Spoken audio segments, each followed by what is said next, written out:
Okay, this is 1010, and wow, what a day. I thought I had a big scoop with the task force story, but the Uranium 1 story exploded today. I got pictures from down here in Paducah, Kentucky, of these used Russian containers, and also I think you're going to find they're signatured with a very distinctive telltale Russian plutonium. The Department of Energy is going to be adding tag ants, called tag ants, we've mentioned before in the show, that are going to say that these Russian containers were in South Carolina. So if you haven't seen this, going back to gosh before the June 16th or 15th arrest, the parallel construction, this was put up by Character Driven. I know I'm in Columbus here. I'm just just wondering if I had already um, said this before Columbus or after. I think I was sitting on this because I was still trying to meet the informant for one of the enrichment plants in Piketon, Ohio. But I know I said it afterward because there it is. And if you go to 2 minutes and 58 seconds, if you just Google George Webb and uranium, it will say the FBI has been intercepting uranium. They've been storing it at Y12 in Tennessee. I think they also store a little bit of it, the cleaned stuff, in Clarksburg, Tennessee, or Clarksburg, West Virginia. Those are the two places, and then it goes on to Honeywell. So if you haven't seen it, here it is.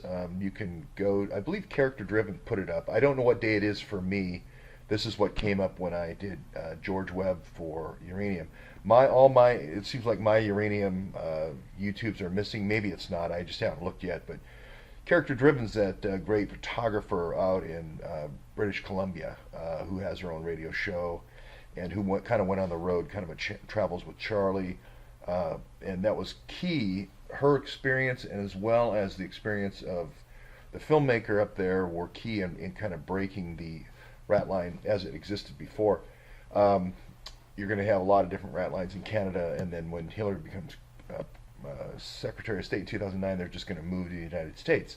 So here it is. If you haven't seen it, it's the Port of Charleston right here. Sorry about that. Port of Charleston down here is where all this stuff is coming in. It's going to be intercepted there at the Navy Yard.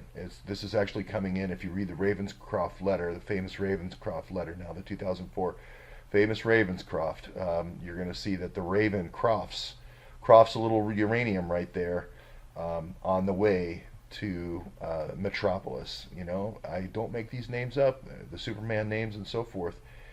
Kryptonite's next, I guess, but the Ravenscroft is going to be right here. I believe the crofting of the uranium by the Raven is going to happen right there at Y12. Now, could a little bit also be, could the Raven also fly in and croft a little uranium in Parkersburg, or not Parkersburg, but Clarksburg, West Virginia? Yes, I believe so. The clean stuff.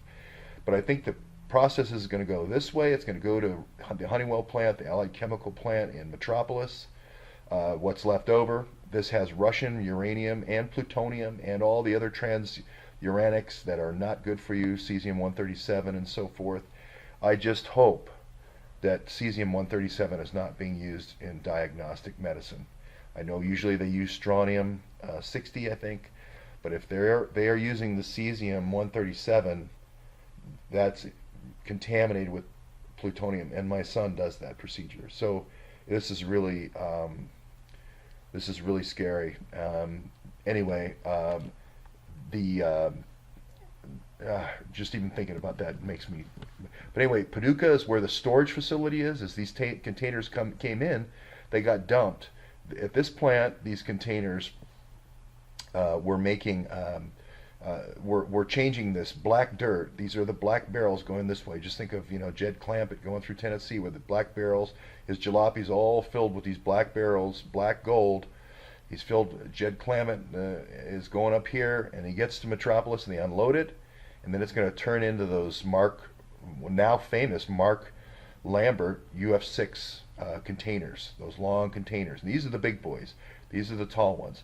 Now it's going to go back here, I think, to the National Complex and stored here somewhere with containers here. Now, there's another facility here.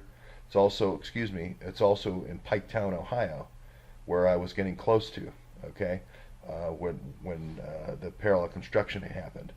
But then the clean uranium, the clean plutonium, or plutonium in general, I think goes back here to the Y12 security complex. If you want to look at megatons to megawatts, which is the MTM program, it's just basically buying and selling, buying, storing, and selling, just like any store would do. The I'm sorry, the buying part comes in 1999 to 2008. You buy, it gets stored right here at Y12, maybe also Clarksburg, West Virginia, but I'm going to say Y12. I think the plutonium is so sensitive that it's going to go to the Clarksburg, but we don't know yet. And then when Hillary becomes Secretary of State, it just goes the other way. It just goes out the other way to through the UAE to create a zero footprint on the deal. It's just that simple. So this is just a very straightforward, a straightforward case of buying, storing, and selling.